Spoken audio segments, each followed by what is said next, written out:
Dans ma préoccupation plastique, je veux dire que je n'ai pas cherché à faire. D'abord, j'ai cherché à faire en sorte que le papier, le support ne soit pas oublié comme dans la photographie. On peut l'oublier dans la photographie, carrément. Dans la pellicule, la photographie, qui ne pense pas au support. Là, le papier a quelque chose de réel. Ça pourrait suffire à lui-même, pratiquement. Donc, ma préoccupation, c'était d'utiliser ça, reconnu comme vraiment un élément important, et puis en rencontre avec un autre élément qui est presque de la même nature, mais je veux dire que c'est l'osmose et la fusion entre les deux qui m'a semblé intéressante, et donc et de devenir non plus une représentation anecdotique, mais plus une espèce de révélation de la rencontre, quoi. Ouais. Tu vois ce que je veux dire? Que ce soit l'empreinte à l'opposé de ce qu'on a pu faire dans une matière pour la recueillir par une autre, ou par analogie le vêtement ou la peau. Ça a commencé d'abord parce que je disais, j'étais quand même très très influencé par le noir et le blanc et par le dessin.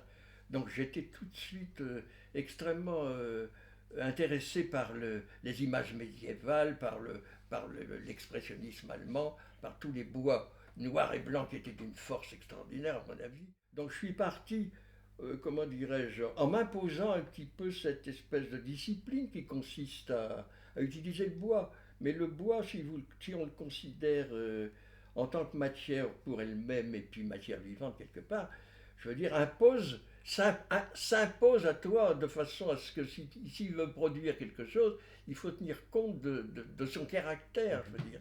Tu sais pas quelque chose d'anonyme, quelque chose qui n'a pas d'existence propre.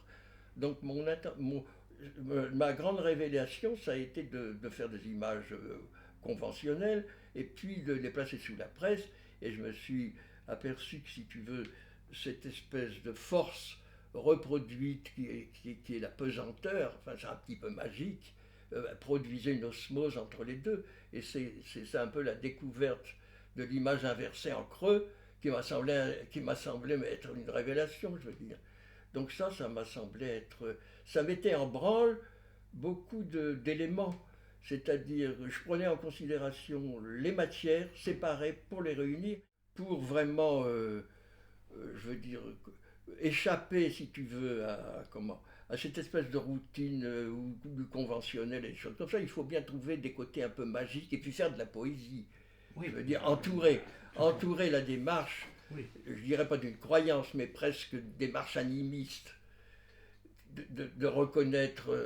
Tu vois ce que je veux dire? Il faut accorder aux éléments que tu touches une espèce d'existence un peu au-delà de la banalité. Il faudrait aller creuser, il faudrait regarder, il faudrait au plan littéraire même aller voir tout ce qu'on a pu écrire là-dessus, des gens qui se sont inspirés, des poètes. Je veux dire que ça entraîne un recul et une attitude enrichissante dans la mesure où tu dépasses cette espèce de démarche complètement, je veux dire, sans intérêt. J'ai fait de la gravure à l'école, j'avais jamais fait de gravure. Je me suis démerdé pour faire de la gravure. J'ai compris le principe et je l'applique autrement. Au lieu de faire des crachotages et puis de faire de l'aquatinte, je colle du sable. Ça me donne le même résultat, mais autrement. Et puis il faut dire aussi que ce qui est jouissif, c'est de, comment, de croire avoir inventé des choses qui existent, mais tu les as retrouvées tout seul. Tu vois, ça entretient une espèce de plaisir à chercher, à essayer, à faire des essais. Peut-être que ça existe, ça a été fait 100 fois, mais Oui, tu mais le vous trouves l'avez toi-même. trouvé, ben oui. Tu le trouves toi-même, tu te démerdes, tu trouves la combine pour le. Donc c'est ça qui est quand même très jouissif dans cette démarche.